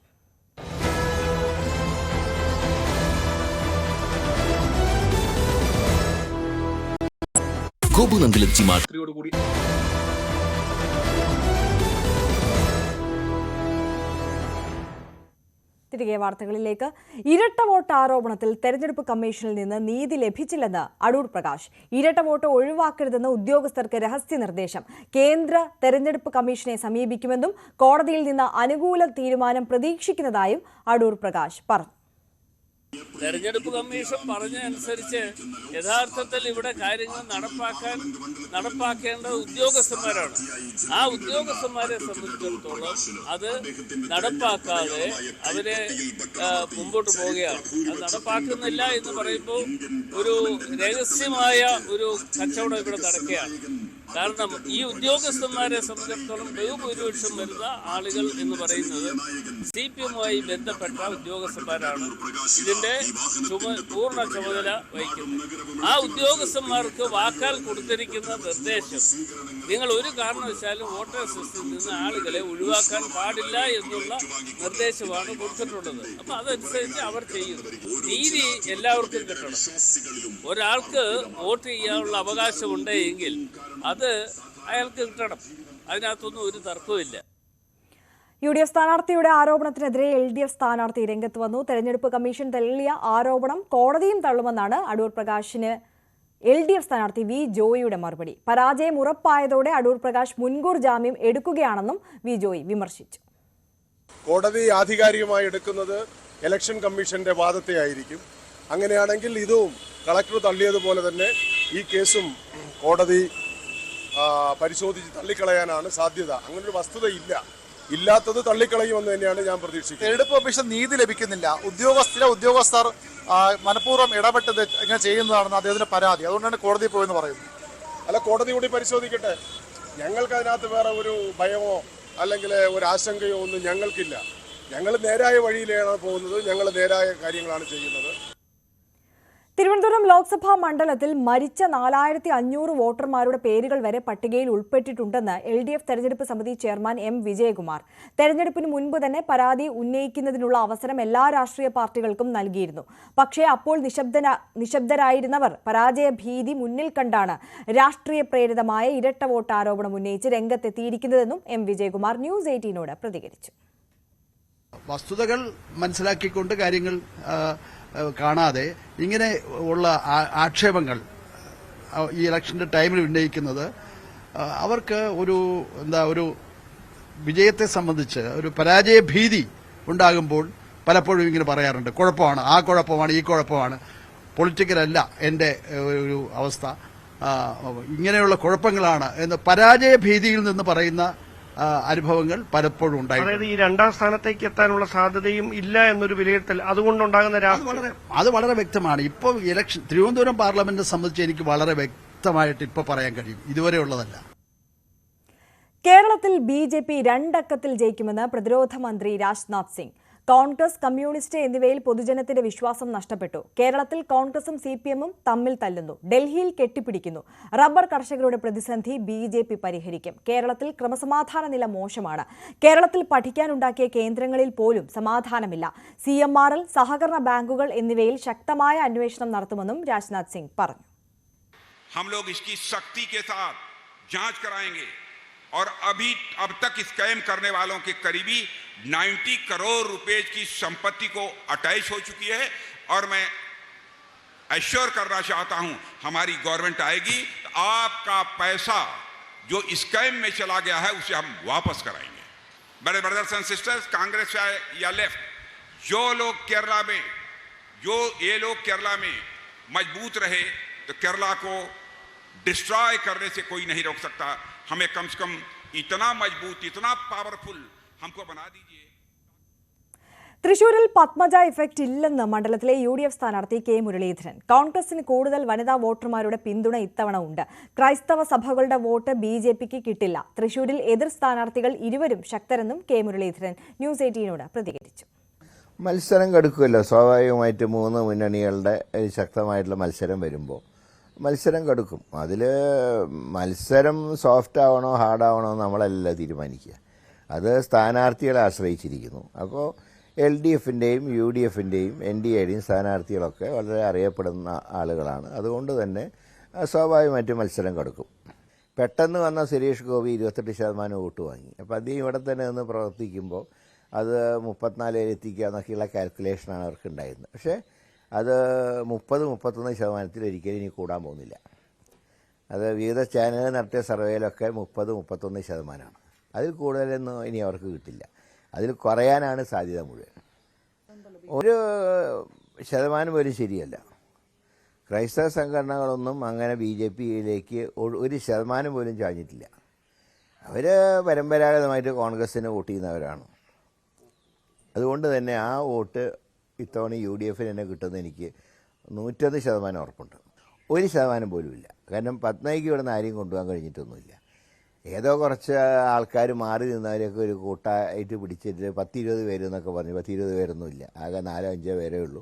അവരെന്നെ ആക്റ്റീവായിരുന്നില്ല, അവർ കുറേ കാലമായിട്ട് ആക്റ്റീവല്ല. അങ്ങനെയുള്ള കുറച്ച് ആൾക്കാരെ പിടിച്ച് BJP ആയി എന്ന് പറഞ്ഞാൽ അതൊന്നും ഒരു സമൂഹത്തിൽ ഒരു ചലനം പോലും ഉണ്ടാക്കില്ല. ഇന്നലെ മഹിളാ കോൺഗ്രസിൻ്റെ കൂട്ടായ്മ ഉണ്ടായിരുന്നു, നല്ല ജനപ്രാതിനിധ്യം ഉണ്ടായിരുന്നല്ലോ. അവർ പത്മജ കോൺഗ്രസ്സിലുണ്ടായിരുന്ന കാലത്ത് അങ്ങനെ ഒരു പരിപാടി നടന്നിട്ടില്ല തൃശ്ശൂർ ജില്ലയിൽ. അത്ര ഗംഭീരമായിട്ട് ഇന്നലെ നടത്തിയില്ലേ. ഞാൻ ആർക്കും എന്നെ സമീപിക്കാൻ ധൈര്യമൊന്നും ഉണ്ടായിട്ടില്ല. എൻ്റെ നിലപാട് നന്നായിട്ട് അറിയുന്ന നേതാക്കന്മാർ തന്നെയാണ് BJPയിലുള്ളത്. അങ്ങനെ 1% ഒരാൾക്ക് പോലും എന്നെ വന്ന് അപ്രോച്ച് ചെയ്യാൻ ധൈര്യം ഉണ്ടായിട്ടില്ല. ഒരു ഓഫറും വന്നിട്ടില്ല. അങ്ങനെ ഒരു ഓഫർ കൊണ്ട് വന്ന ആളാണെങ്കിൽ ഞാൻ നല്ല ഭാഷയിൽ തന്നെ പറഞ്ഞു വിട്ടേനെ. ഏതായാലും ഇതുവരെ എൻ്റെ അടുത്ത് വന്നിട്ടില്ല. BJPക്ക് ഇത്തവണ കൂടുതൽ ക്രൈസ്തവ വോട്ടുകൾ കിട്ടുമെന്ന് K. സുരേന്ദ്രൻ. ക്രൈസ്തവ സമൂഹത്തിനിടയിൽ വലിയ രീതിയിൽ സ്വതന്ത്ര ചിന്താഗതിയുണ്ട്. ഇതുവരെ കിട്ടാതിരുന്ന ക്രിസ്ത്യൻ വോട്ടുകൾ ഇത്തവണ BJPക്ക് കിട്ടും. SDPയും PDPയും ജമാഅത്തെ ഇസ്ലാമിയും ഒരേ ചിന്ത ഉള്ളവരാണ്. ഇവരെ വെള്ളപൂശുകയാണ് ഇടതു വലതു മുന്നണികൾ. ഈ നിലപാട് ഹിന്ദു ക്രിസ്ത്യൻ വിഭാഗങ്ങളിൽ വലിയ വികാരമുണ്ടാക്കിയെന്നും K. സുരേന്ദ്രൻ ന്യൂസ് 18നോട് പറഞ്ഞു. ഇത്തവണത്തെ വ്യത്യാസം BJPക്കും NDAക്കും അത്തരത്തിലുള്ള ഷെയർ കിട്ടുമെന്നുള്ളതാണ്. ഞങ്ങൾക്ക് ഇതുവരെ കിട്ടാതിരുന്ന ക്രൈസ്തവ വിഭാഗത്തിന്റെ പിന്തുണ ഒരു ഷെയർ ഇത്തവണ ഞങ്ങൾക്കും കിട്ടും. അങ്ങനെ ഏതെങ്കിലും ഒരു വിഭാഗത്തിന് മാത്രമായി ക്രിസ്ത്യൻ വോട്ടുകൾ പോവുമെന്ന് നമ്മൾ കരുതേണ്ടതില്ല. ഞാൻ വളരെ വ്യക്തമായും പറയുന്നു, ഇത്തവണ LDFനും UDFനും മാത്രമല്ല NDAക്കും ക്രൈസ്തവ വിഭാഗത്തിന്റെ വലിയ പിന്തുണ കിട്ടും. അല്ല, SDPയും PDPയും ജമാഅത്തെ ഇസ്ലാമിയും ഇപ്പൊ 3 കക്ഷികളാണ്, 3 സംഘടനകളാണ് ഇപ്പൊ പിന്തുണയുമായി ഇടതിനും വലതിനും വെവ്വേറെ കൊടുത്തിരിക്കുന്നത്. ഈ 3ഉം ഒരേ ചിന്താഗതിക്കാരായിട്ടുള്ള ആൾക്കാരാണ്. ഒന്ന് നിരോധിത ഭീകരവാദ സംഘടനയായിട്ടുള്ള PFIയുടെ രാഷ്ട്രീയ കക്ഷി എന്നുള്ള നിലയിൽ SDPയുടെ അപകടം അവിടെ ഇരിക്കുന്നു. അതിന് സമാനമായ ആശയങ്ങൾ തന്നെയാണ് PDPക്കും, അതിന് സമാനമായ ആശയങ്ങൾ തന്നെയാണ് ജമാഅത്തെ ഇസ്ലാമിക്കും. ജമാഅത്തെ ഇസ്ലാമിയാണ് ഇവരുടെ എല്ലാം ആശയപരമായ അടിത്തറ. മൗദൂദിയൻ ചിന്താഗതിയാണ്. ഒരു വിഭാഗം മാത്രത്തെ അംഗീകാരമുള്ളൂ, ഒരു ചിന്താഗതി മാത്രമേ ഇവിടെ ഉള്ളൂ, ബാക്കിയുള്ളെല്ലാം കാഫറുകളാണ്. അപ്പൊ ഇതെല്ലാം അത്തരത്തിലുള്ള പാർട്ടികളുമായിട്ട് ചേരാൻ അവർക്ക് ധൈര്യം വരുന്നത് അവര് ഒരു വിഭാഗത്തിന്റെ പിന്തുണ കൊണ്ട് ഞങ്ങൾക്ക് ജയിക്കാൻ കഴിയും, ബാക്കി രാജ്യത്ത് മറ്റാരെക്കുറിച്ച് ഞങ്ങൾക്ക് വേവലാതിപ്പെടേണ്ടതില്ല എന്നുള്ള ഒരു അഹങ്കാരത്തിന്റെ അടിസ്ഥാനത്തിലാണ്. പക്ഷെ ഇത്തവണ അതിന് മാറ്റം വരും. കാരണം ഈ വർഗീയ ശക്തികളുമായി ചേർന്ന് LDFും UDFും പ്രചാരണം നടത്തുന്നതിൽ മറുപക്ഷത്ത് വലിയ വികാരമുണ്ട്. ആലപ്പുഴയിൽ UDFന്റെ തെരുവ് നാടകം തടസ്സപ്പെടുത്തിയതിൽ പ്രതികരിച്ച MV ഗോവിന്ദൻ, അമ്പലപ്പുഴയിൽ നടന്നത് ശരിയായ നടപടിയല്ല, പരിശോധനകൾ നടത്തി ഉചിതമായ തീരുമാനമെടുക്കുമെന്നും MV ഗോവിന്ദൻ പറഞ്ഞു. ശരിയായ സമയമല്ല, അതിന് നമുക്ക് തർക്കമുണ്ട്. അത് ഞാൻ ആദ്യം പറഞ്ഞല്ലോ, ഒരു തരത്തിലും നമ്മളത് അംഗീകരിക്കും. അങ്ങനെയുള്ള ഏത് കാര്യവും കാര്യമായ പരിശോധന നടത്തി ആവശ്യമായ നിലപാട് സ്വീകരിക്കട്ടെ എന്ന് തന്നെയാണ് ഞങ്ങൾ കാണുന്നത്.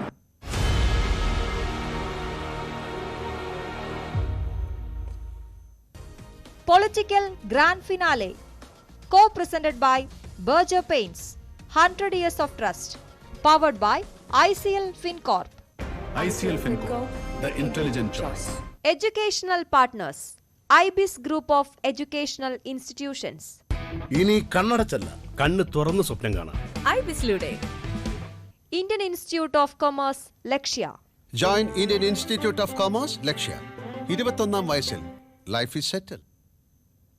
രാജീവ് ഗാന്ധി വധക്കേസ് പുനരന്വേഷിക്കണമെന്ന് മേജർ രവി. ശിവരാശൻ ഉൾപ്പെടെയുള്ള പ്രതികളെ ജീവനോടെ പിടികൂടാമായിരുന്നു. 10 മണിക്കൂറിലധികമാണ് അനുമതി കാത്തിരുന്നതെന്നും ഗൂഢാലോചന ആയിരുന്നോ എന്ന് സംശയിക്കണമെന്നും മേജർ രവി പറഞ്ഞു. ഇത്രയും ആളുകളെ പിടിക്കാൻ കഴിവുള്ള ഞാനും എൻ്റെ കമാൻഡോ ടീമും അവിടെയുള്ള സമയത്ത് ഓഗസ്റ്റ് മാസം 18-ാം തീയതി രാത്രി ജയനഗർ പോലീസ് സ്റ്റേഷനിൽ നിന്ന് ഇവരുടെ കൊനാനെ കൊണ്ട് ആ വീട് ഹൈഡൗട്ട് ഞാൻ ടേക്ക് ഓവർ ചെയ്യുന്ന സമയത്ത് രാത്രി 10:30 മണിയാണ്. ആ 10:30 മണി തൊട്ടിട്ട് എന്തുകൊണ്ട് എനിക്ക് പെർമിഷൻ തന്നില്ല? No, wait. അപ്പോഴും ഞാൻ പറഞ്ഞു, ഞങ്ങൾ കമാൻഡോസ് വർക്ക് ചെയ്യുന്നത് സർപ്രൈസ് എലിമെൻറ്റിൻ്റെ മുകളിലാണ്. നാളെ കാലത്ത് സൂര്യൻ ഉദിച്ചു കഴിഞ്ഞാൽ ജനങ്ങളിത് അറിയും, 4 വശം ആളും കൂട്ടമാവും, പിന്നീട് സർപ്രൈസ് ഉണ്ടാവില്ല. പിന്നെ വരാൻ പോകുന്നത് ഒന്നുകിൽ ഞാൻ അല്ലെങ്കിൽ ശിവരാജ്. കാരണം അവരും അതുപോലെ പ്രിപ്പയർഡാണ്. അപ്പം ഞാനും എൻ്റെ ഈ 6 കമാൻഡോസ് അകത്ത് കയറുന്ന സമയത്ത് അവരും അവിടുന്ന് വെടിവെക്കും. കാരണം അവരുടെ കയ്യിലും AK-47 3 മാഗസിനും ഉണ്ട്, ഒരു പിസ്റ്റളുണ്ട്, 4 ഗ്രനേഡ്സ് ഉണ്ട്. ഇതെല്ലാം ഉള്ള സമയത്ത് അവർക്ക് നമ്മളെ വേണമെങ്കിലും കൊല്ലാമായിരുന്നു. പക്ഷേ പിന്നീട് എനിക്ക് കിട്ടിയ സ്റ്റേറ്റ്മെൻറ്റ് പറയുന്നത് we were worried about your safety എന്നുള്ളത്. അപ്പോഴാണ് ഞാൻ ആൻസർ പറഞ്ഞിട്ടുള്ളത്. എന്നോട് പറഞ്ഞ ഓഫീസറിൻ്റെ അടുത്ത് ഞാൻ പറഞ്ഞതാണ്, ഞങ്ങൾ കമാൻഡോസിന് 1200 രൂപ ഞങ്ങൾക്ക് റിസ്ക് അലവൻസ് കിട്ടുന്നുണ്ട്. ആ റിസ്ക് അലവൻസ് ഇതുപോലുള്ള സിറ്റുവേഷനിൽ റിസ്ക് എടുക്കാനാണ്. അപ്പോൾ അതിനെക്കുറിച്ച് താങ്കൾ വറീഡ് ആവേണ്ട ആവശ്യമില്ല. പക്ഷേ then why he insisted that no. ഒരിടവേള കൂടി.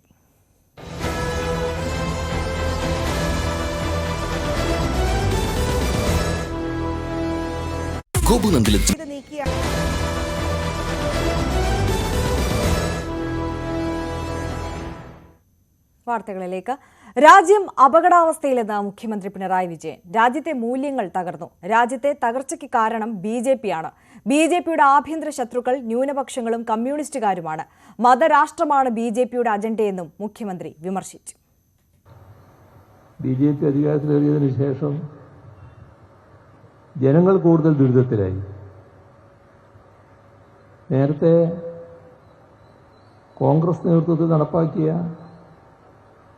ജനവിരുദ്ധ നയത്തിൽ ഒരു മാറ്റവും ജനങ്ങൾ കണ്ടില്ല. കൂടുതൽ ജനവിരുദ്ധമായ നയത്തോടെ നീങ്ങുന്ന ഗവൺമെൻറ്റായി BJP ഗവൺമെൻറ് മാറി. എന്തുകൊണ്ടാണിത്? ഇത് നയത്തിൻ്റെ പ്രശ്നമാണ്. BJPയുടെ നയമാണ് നടപ്പാക്കിയത്. 2ാം UPA സർക്കാർ കോൺഗ്രസിൻ്റെ നയമാണ് നടപ്പാക്കിയത്. രണ്ടാളും രണ്ടാളുടെ നയമാണ് നടപ്പാക്കിയതെന്ന് പറഞ്ഞാൽ ഈ നയങ്ങൾ തമ്മിൽ എന്തെങ്കിലും വ്യത്യാസമുണ്ടോ? ഈ 2 നയവും ഒരേ നിലയാണ്. അയോധ്യ ക്ഷേത്രത്തിലെ പ്രാണപ്രതിഷ്ഠയ്ക്ക് ശേഷമുള്ള ആദ്യ രാമനവമി ആഘോഷിച്ച് പ്രധാനമന്ത്രി.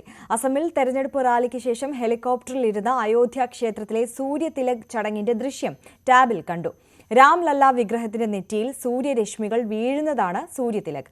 ക്ഷേത്രത്തിൽ ഒരുക്കിയിട്ടുള്ള കണ്ണാടികളും ലെൻസുകളും വഴിയാണ് സൂര്യതിലക് സാധ്യമാക്കിയത്.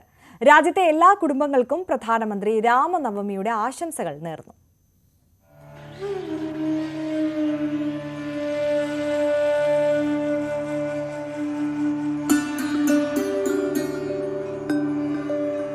അയോധ്യ രാമക്ഷേത്രത്തിലെ പ്രാണപ്രതിഷ്ഠയ്ക്ക് ശേഷമുള്ള ആദ്യ രാമനവമി ദിനത്തിൽ രാംലല്ലയുടെ തിരുനെറ്റിയിൽ സൂര്യകിരണങ്ങൾ തിലകം ചാർത്തി. ക്ഷേത്രത്തിലെ പൂജാരിമാർ നടത്തിയ സൂര്യതിലകം ചടങ്ങ് ഏകദേശം 4-5 മിനിറ്റോളം നീണ്ടുനിന്നു. ക്ഷേത്രത്തിന്റെ ശ്രീകോവിലിലേക്ക് സൂര്യരശ്മികൾ നേരിട്ടെത്താത്തതിനാൽ കണ്ണാടികളിലൂടെയും ലെൻസിലൂടെയുമാണ് രാമന്റെ നെറ്റിയിലേക്ക് സൂര്യതിലകം എത്തിച്ചത്. CBRI ശാസ്ത്രജ്ഞർ വികസിപ്പിച്ചെടുത്ത സംവിധാനത്തിലൂടെയാണ് അയോധ്യ രാമക്ഷേത്രത്തിലെ സൂര്യതിലക ചടങ്ങുകൾ നടന്നത്. തിലക ചടങ്ങിനായി ഒപ്റ്റോ മെക്കാനിക്കൽ സംവിധാനത്തിൽ ഇൻഫ്രാറെഡ് ഫിൽറ്ററും ഉൾപ്പെടുത്തിയിരുന്നു. ഈ ഫിൽറ്റർ നിർമ്മിച്ചിരിക്കുന്നത് താപം ആഗിരണം ചെയ്യുന്ന പദാർത്ഥം കൊണ്ടാണ്. ഇത് ഉപരിതലത്തിലേക്ക് താപം കൈമാറുന്ന ഹൈ എനർജി ഫോട്ടോണുകളെ തടസ്സപ്പെടുത്തുന്നതിനോ വ്യതിചലിപ്പിക്കുന്നതിനോ ആണ് ഉപയോഗിക്കുന്നത്. റൂർക്കിയിലെ സെൻട്രൽ ബിൽഡിംഗ് റിസർച്ച് ഇൻസ്റ്റിറ്റ്യൂട്ടിലെ ശാസ്ത്രജ്ഞരാണ് ഈ സംവിധാനം ഒരുക്കിയത്.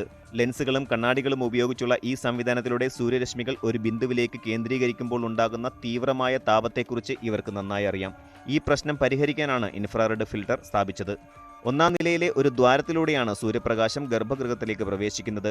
ഏപ്രിൽ 17 രാവിലെ 11:58 ആരംഭിച്ച് 12:03 വരെയാണ് രാംലല്ലയുടെ നെറ്റിയിൽ സൂര്യതിലകം ചാർത്തിയത്. വിചാരിച്ചതുപോലെ തന്നെ സൂര്യതിലകം കൃത്യസമയത്ത് തന്നെ നടത്താൻ കഴിഞ്ഞെന്ന് റൂർക്കിയിലെ CSIR CBRI chief scientist doctor DP Kanungo പറഞ്ഞു. ഗർഭഗൃഹത്തിന്റെ മുകളിൽ നിന്ന് തെക്ക് ദിശയിൽ നിന്നാണ് IR ഫിൽട്ടർ ഘടിപ്പിച്ച അപ്പറേച്ചർ വഴി സൂര്യപ്രകാശം പ്രവേശിക്കുക. ലെൻസിലൂടെ അത് ഒരു ബീമിലേക്ക് കേന്ദ്രീകരിക്കും. രാംലല്ലയുടെ നെറ്റിയിലേക്ക് സൂര്യരശ്മികൾ എത്തിക്കുന്നതിനായി 4 ലെൻസുകളും 4 കണ്ണാടികളും അടങ്ങുന്ന സംവിധാനമാണ് ഒരുക്കിയിരുന്നത്. ഈ ഒപ്റ്റോ മെക്കാനിക്കൽ സംവിധാനം രാംലല്ലയുടെ നെറ്റിയിൽ മധ്യഭാഗത്ത് 3.5 മിനിറ്റ് നേരത്തേക്ക് സൂര്യതിലകം ചാർത്തി. അതിനുശേഷം പ്രകാശം അല്പം മങ്ങിത്തുടങ്ങി. തെക്ക് ദിശയിലേക്ക് അഭിമുഖമായി 1-ാം നിലയിലെ സ്ലാബിന് മുകളിൽ സ്ഥാപിച്ചിരിക്കുന്ന ആദ്യത്തെ ടിൽറ്റ് മെക്കാനിസം ശ്രീകോവിലിന്റെ താഴത്തെ നിലയിലേക്ക് തിരിയുന്നതിന് മുമ്പ് സൂര്യരശ്മികളെ വടക്കോട്ട് തിരിച്ചുവിടും. രാംലല്ലയുടെ നെറ്റി കിഴക്ക് ദിശയിലാണ്. ഈ സംവിധാനത്തിൽ ബാറ്ററിയോ ഇലക്ട്രോണിക് ഉപകരണങ്ങളോ ഉപയോഗിച്ചിട്ടില്ല. രാമനവമിക്ക് ഭഗവാന് സൂര്യതിലകം ചാർത്തുന്നതിന് വർഷാവർഷം ചെറിയ ക്രമീകരണങ്ങളോടെ ഈ സംവിധാനം ഉപയോഗിക്കാം. തിന്മയുടെ മേൽ നന്മയുടെയും അനീതിയുടെ മേൽ നീതിയുടെയും വിജയത്തെ സൂചിപ്പിക്കുന്നതാണ് രാമനവമി ദിനമെന്നാണ് വിശ്വാസം. 10,000-കണക്കിന് ഭക്തരാണ് ഇന്ന് ദർശനത്തിനായി എത്തിയത്. എന്നാൽ സൂര്യതിലകത്തിന്റെ സമയത്ത് ആർക്കും ക്ഷേത്രത്തിനകത്ത് പ്രവേശനം അനുവദിച്ചിരുന്നില്ല. അതേസമയം അസമിൽ പ്രചാരണത്തിനായി എത്തിയ പ്രധാനമന്ത്രി നരേന്ദ്രമോദി റാലിക്ക് ശേഷം ടാബിലൂടെ തത്സമയം സൂര്യതിലകം ദർശിച്ചു. വിഗ്രഹത്തിന്റെ നെറ്റിയിലെ തിലകത്തിന്റെ വലിപ്പം 58 മില്ലിമീറ്റർ ആയിരുന്നു.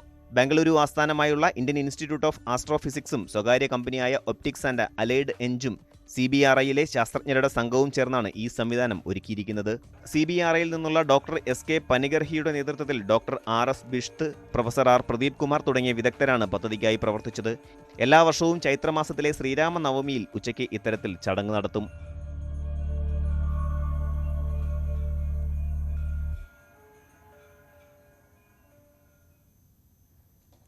ഇറാൻ പിടിച്ചെടുത്ത ഇസ്രേലി കപ്പലിലുള്ളവരെ തടഞ്ഞു വെച്ചിട്ടില്ലെന്ന് ഇന്ത്യയിലെ ഇറാൻ സ്ഥാനപതി ഇറാജ് എലാഹി. മോശം കാലാവസ്ഥ കാരണമാണ് കപ്പൽ തീരത്ത് അടുപ്പിക്കാനോ കപ്പലിനടുത്തേക്ക് ബോട്ട് അയക്കാനോ സാധിക്കാത്തത്. കാലാവസ്ഥ മെച്ചപ്പെട്ടാൽ യാത്ര സാധ്യമാകുമെന്നും ഇറാജ് എലാഹി പറഞ്ഞു. ഇന്ത്യക്കാരെ കാണാൻ ഇന്ത്യൻ സംഘത്തിന് ഇറാൻ അനുമതി നൽകിയിരുന്നു. 4 മലയാളികൾ ഉൾപ്പെടെ 17 ഇന്ത്യക്കാരാണ് കപ്പലിലുള്ളത്. ഇറാൻ പിടിച്ചെടുത്ത ചരക്ക് കപ്പലിലെ മലയാളിയുടെ കുടുംബത്തെ ഫോണിൽ വിളിച്ച് സംസാരിച്ച് സുരേഷ് ഗോപി. കോട്ടയം കൊടുങ്ങൂർ സ്വദേശി ആൻറ്റസ ജോസഫിന്റെ കുടുംബാംഗങ്ങളെയാണ് സുരേഷ് ഗോപി വിളിച്ചത്. BJP വാഴൂർ പഞ്ചായത്ത് കമ്മിറ്റി പ്രസിഡന്റിന്റെ ഫോണിൽ വിളിച്ചാണ് സംസാരിച്ചത്. വിദേശകാര്യ മന്ത്രിയുടെ ഇടപെടൽ ഉണ്ടെന്നും എല്ലാ ഇന്ത്യക്കാരുടെയും മോചനം ഉടനുണ്ടാകുമെന്നും സുരേഷ് ഗോപി കുടുംബാംഗങ്ങളോട് പറഞ്ഞു.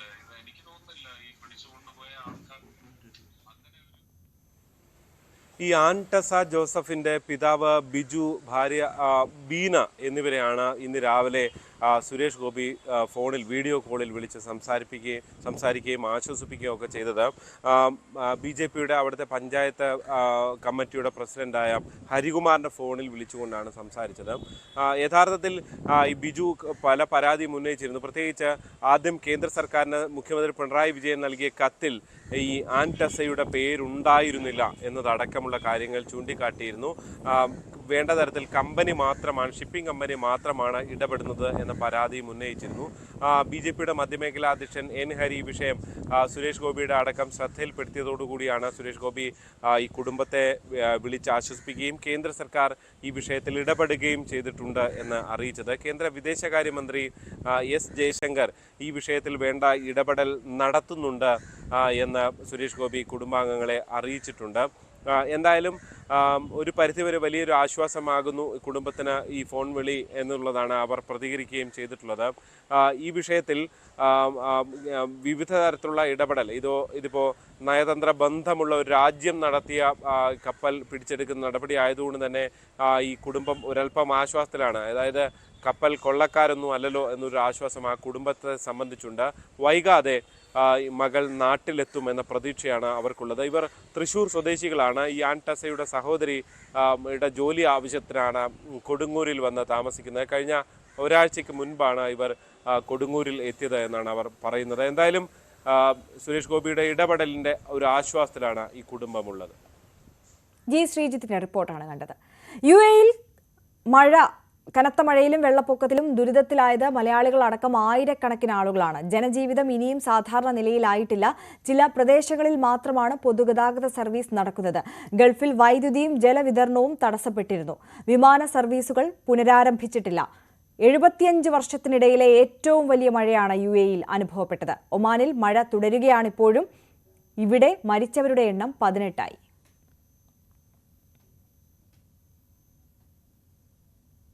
സംസ്ഥാനത്ത് വേനൽ മഴ ശക്തമാകുന്നതിനിടെ 2 ജില്ലകളിൽ നാളെ yellow alert.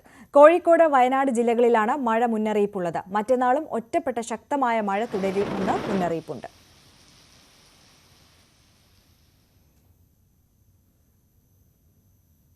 പൂരാവേശത്തിലേക്ക് Thrissur.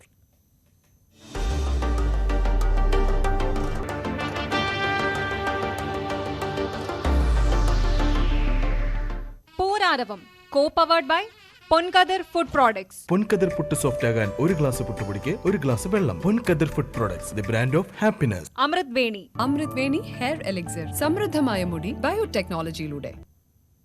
IBus group of educational institutions. ഇനി കണ്ണടച്ചല്ല, കണ്ണ് തുറന്ന് സ്വപ്നം കാണാം. ഐബിസിലൂടെ.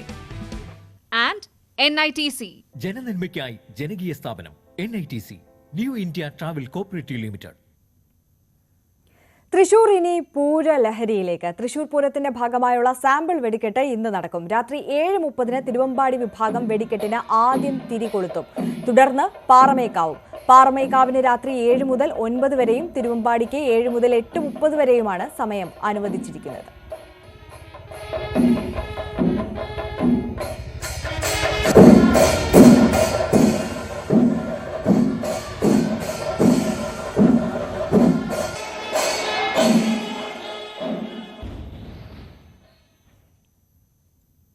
തൃശൂർ പൂരവുമായി ബന്ധപ്പെട്ട വനംവകുപ്പ് ഉത്തരവ് പിൻവലിക്കുമെന്ന് കെ രാജൻ.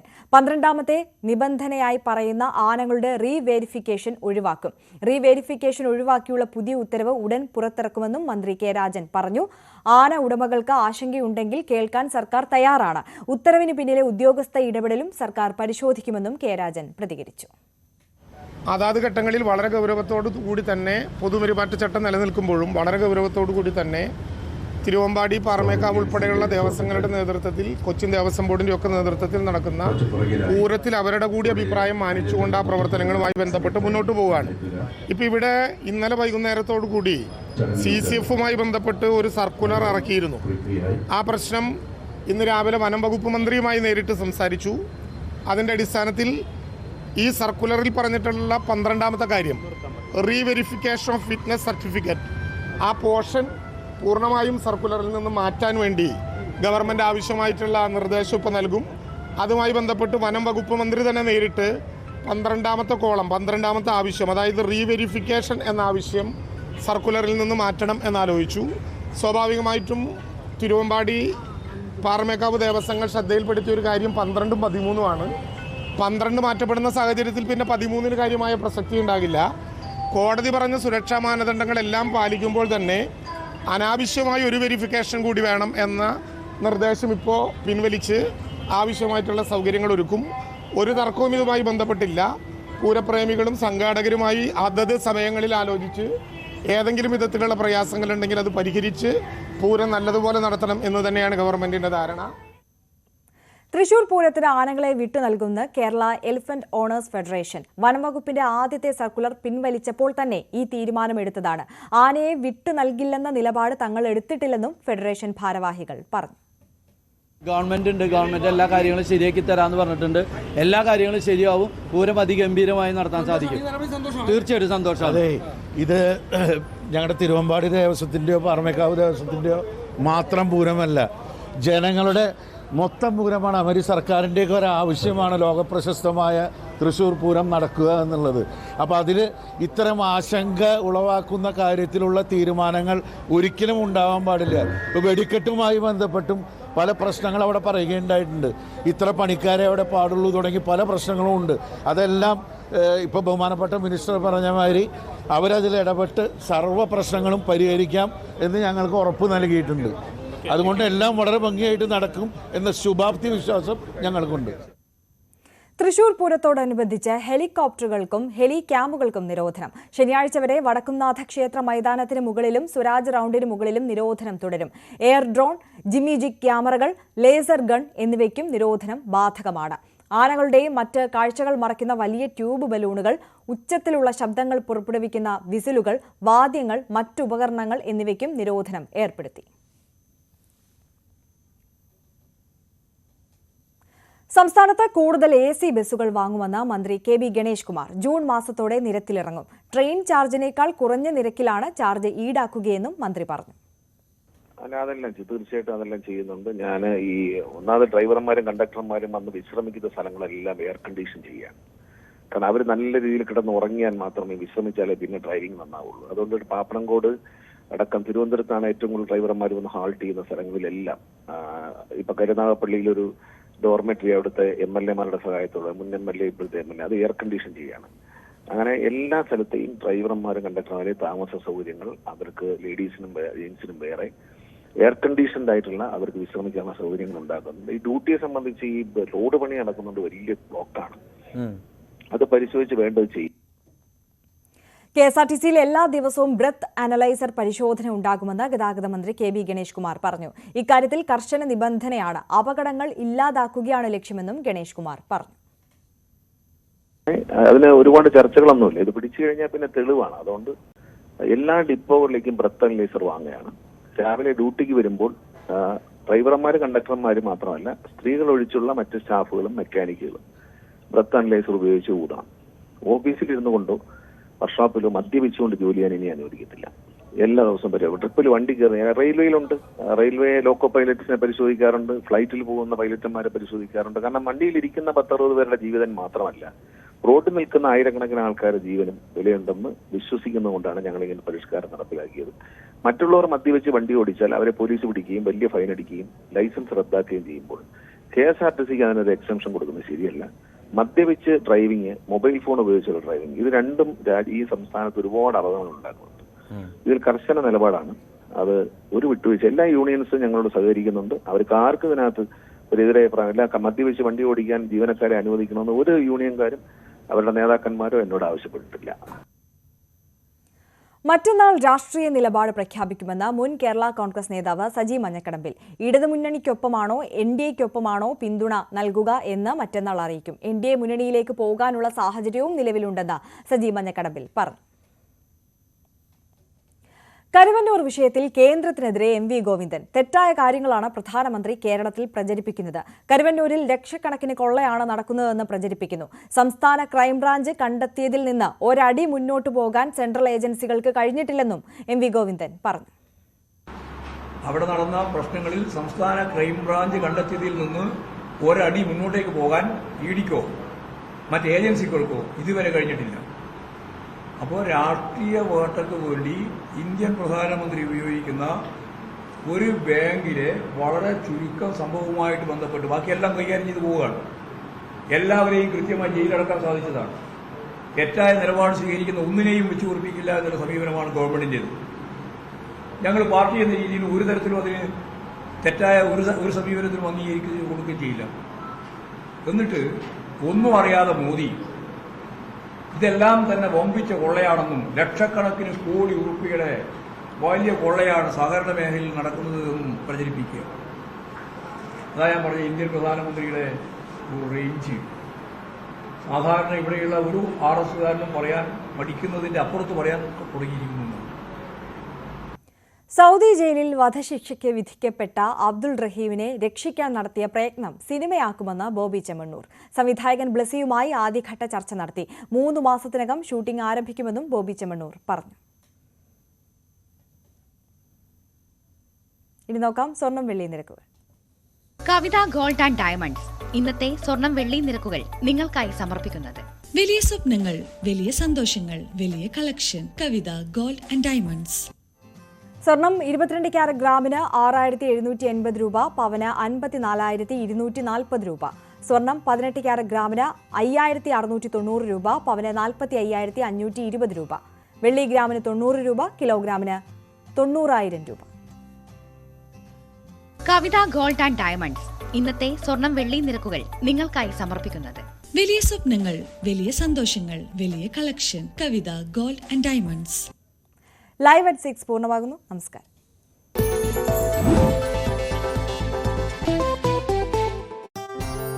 ദൃശ്യങ്ങൾ